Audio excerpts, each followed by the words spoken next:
We were discussing the laws of Birkat Kohanim. So all the way at the end of the Siman, the Ramah brings in Seif Mem Hey the obligation to respect the Kohen. And what does it mean to respect the Kohen?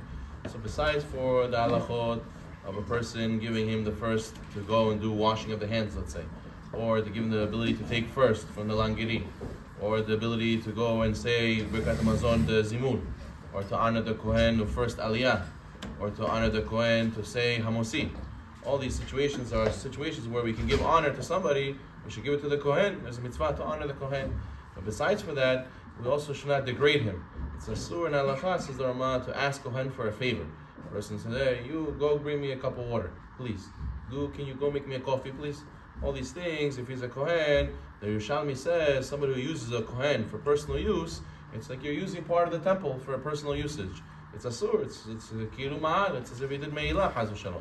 So therefore a person has to be careful not to ask favors, especially if they're degrading, especially if it shows like a servitude. The person has to know he's a servant of Hashem, he's a priest, he's a holier person than all of us. So therefore a person has to treat him like such.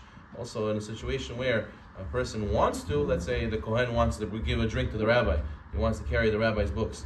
Over there the Kohen wants to do it, he does it from his own volition, it's mutar, but to ask him to do it, a person should avoid. If he offers, it's something else. He was mohel, many opinions say, if he's mohel his kavod, he forgives his honor, he's allowed to forgive. But you cannot ask of him, you have to say, I'll ask him. You're a Kohen, I don't want to ask you, I'll ask him because he's not a Kohen. So that's what a person should, that's the right thing to do.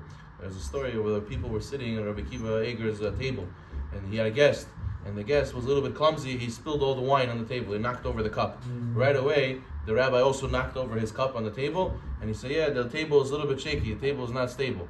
And his family asked him, why'd you do that? He says, to embarrass a person. How important it is not to embarrass a person. He says that even if it's going to make it that I also spilled, I also get embarrassed, at least we should feel together that he shouldn't be the only one feeling the pain. A person has to know when you have family over, how important it is to go out of your way not to embarrass anybody at the table. Baruch